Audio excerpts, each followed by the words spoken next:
Our project site here is located on the Coral Coast, which is the highest density of tourism in Fiji.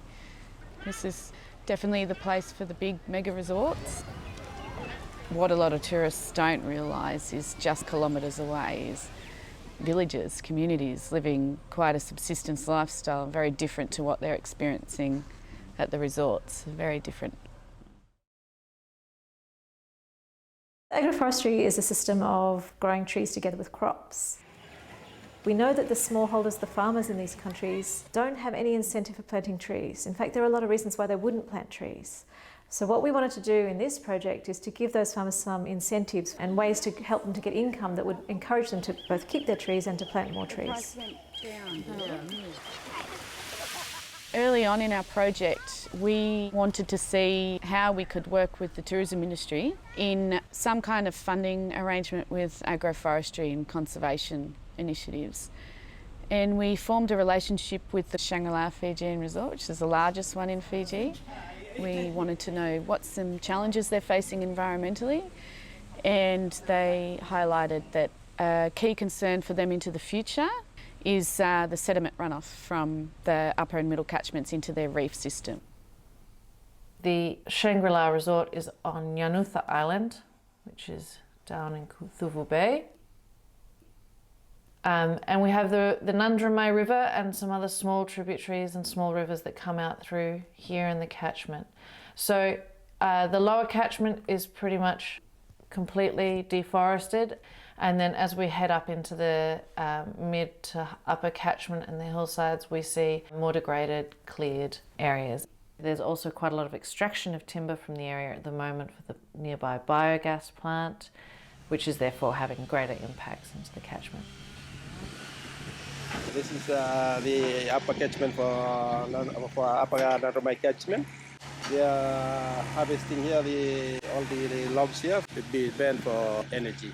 This will be a major problem for the catchment because of the land degradation. A lot of sediments go down to the main waterway and fill up the lagoon. So what happens is every time it rains, we get really large flooding through the area, and the sedimentation from the upper catchment is flowing down through the middle catchment into the lower catchment and ending up on the reef that surrounds the Shangri-La Resort.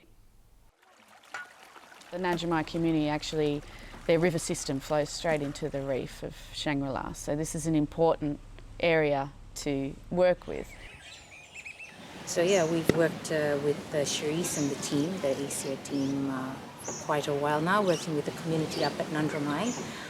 The whole idea was to empower our communities in the upper catchment to look after their areas, because we can't look after our reefs without the help of the resource users in the upper hills. We're in the catchment just near the Nundramai village. So the way this bank used to work is we had the bank terrace, and then where these trees are lying, there was actually a big sandbank there. So these trees were actually holding the bank up. So we've lost 2.5 metres of the bank. Even these big trees, without having enough support behind them, were just washed away. We're talking about thousands of years worth of accumulation, soil that really is the future for these guys, being washed down to the resorts. So we looked at ways that we could do a agroforestry demonstration site in Nundramai that would actually help the river system. One of our ideas or plans was the idea of a revegetation program that focused on high-value productive tree species that could be planted along the riverbanks to provide that erosion control, but also to provide an alternative income for farmers. So they had a need for more trees and more productive trees. When people plant a tree, it might take 3, 5, 10 years before they'll get any return for that tree. One of the things we wanted to do in this project was to look at ways that we could set up plantings where they could get returns from their crops in the short term, along with the long-term returns from their tree crops. We were then able to go to the community and find out that the women have opportunities in not just Indigenous nuts, but also coffee. That then led to the design of the agroforestry systems, incorporating Indigenous nuts with coffee and vegetable gardens for their subsistence activities. To engage women in this agroforestry it's quite provocative to plant a tree. This is a land claim. They would need a formal land tenure arrangement or lease, and this is not really achievable for women in the current structure of communities in Fiji. But by developing the nursery, we were able to work around the land tenure. Instead of going against the land tenure constraints, we actually worked within it, and we were able to provide them immediate income opportunities through the nursery, through growing seedlings and indigenous nut trees, while they wait for the agroforestry systems to produce for them in 3 to 4 years. Welcome to our nursery. We are planting breadfruit, dawa. This is tavola and kavika, shosap, vutu, dawa, mandarin, molly. Molicana, we call it molicana, it's a pablemos. It's eggplant, some of the eggplants there. This is the one we eat it today. This process started from talking to people, asking what they wanted. The first training was about some potty mixes, and then we had some trays, and we grew basically vegetables because the women had an immediate need for that, so they could relate to that really easily. And then the idea of the tree is kind of followed on from that. So we've got an area here of about 2 hectares. The more work we can do, not necessarily in the river channel, but up on the banks, will help to hold all this together in the long run. We've taken out the overstory. Now it's time really to get the next generation of trees coming in here. Our project buys the seedlings, and then we do the agroforestry demonstration sites. We've got fruits and nuts coming up here already. This is all coffee here, cocoa, coffee. It's all happening. So all we're doing is just adding to that with useful trees like this one. So this is Tavola, Terminalia catapa, which is a nut and a valuable timber. We've got Evie, which is it's a legume. It holds the riverbanks together, but it's a really good source of complex carbohydrates. We've been working the best part of 4 years now to sort of get to this point where we can just go to the nursery, we can pick up the trees and we can come here and we can plant them. We were able to then work with Craig in the value chain analysis and what the market opportunities are, and we're able to find that there actually is a gap in the market for nurseries and for indigenous nuts. My focus is on the value chain and a market-driven approach to research. What I think has been really important in this project is having a range of not only those private sector and public sector stakeholders in country, but having a research team that has a variety of skill sets. So they're not just saying, okay, we need to plant this because it grows well here.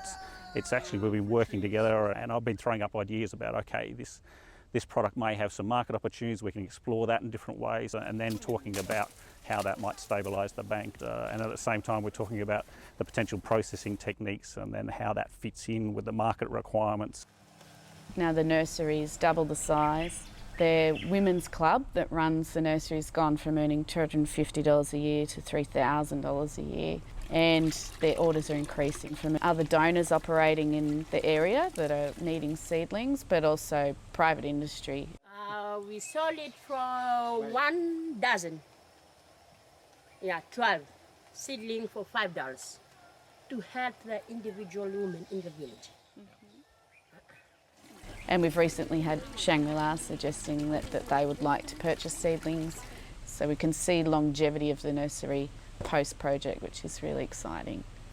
It's wonderful to see the women gain confidence through the years as a result of making that nursery. The last thing we want is to create a project where we're always dependent on, and it's always good to have a project where people are just empowered. We give them all the resources that they need and they can independently move on. This is an opportunity for them to get the income generating projects, just planting a seedling, just selling it off, instead of waiting for it to grow a few more years, 7, 10, 30 years. Then we looked at coffee. We spoke with the women and found out that recently they'd become very involved in supplying coffee to a local industry called Bulla Coffee. This coffee is wild coffee, so it's not productively managed. Yeah, it's all wild. No one is formally planting some yet. Our biggest problem was that we couldn't get anyone to believe us that we would buy it off them because it's just been in the bush and it was just falling on the ground for years and years. So we started off just in one village. And now in our database we've got just over 1,200 people and it's about 38 or almost 40 villages now that pick the coffee each year.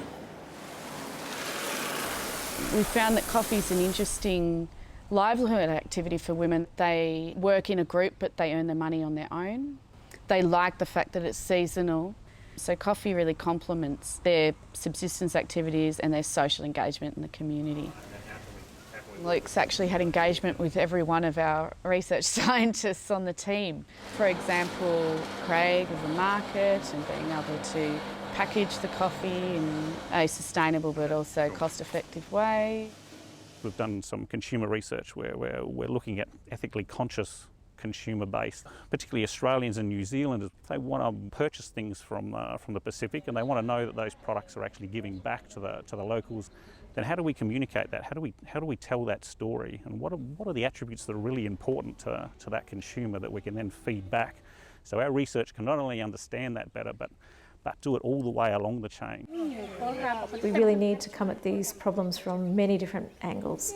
For example, if we say, okay, well, the market wants this, but that's not going to work for the community, then we really don't go anywhere, because we need to be able to design systems that are going to be both what the market wants, but also work with the local communities, because the communities, they have their own needs and they have their own social systems, and we have to do things that are compatible. That adaptive research and that understanding all the different facets is really important to a successful outcome. Thank you so much, Mr. Wayne. To us, this is what a project is about. It's building on what the needs are and not what we think it should be. We've now got an agroforestry planting. It's out there. People are ordering the trees. They're planting trees for a whole range of reasons. And to us, that integrated approach, bringing in the marketing and community training, business training, it all builds into a process which then becomes much more sustainable. What we really want to do at the end of the project is we want to leave sustainable change that's going to go on when we're finished. And that's really our end game, so that we can empower people and give them the skills so that they can do these things themselves once the donor money's finished.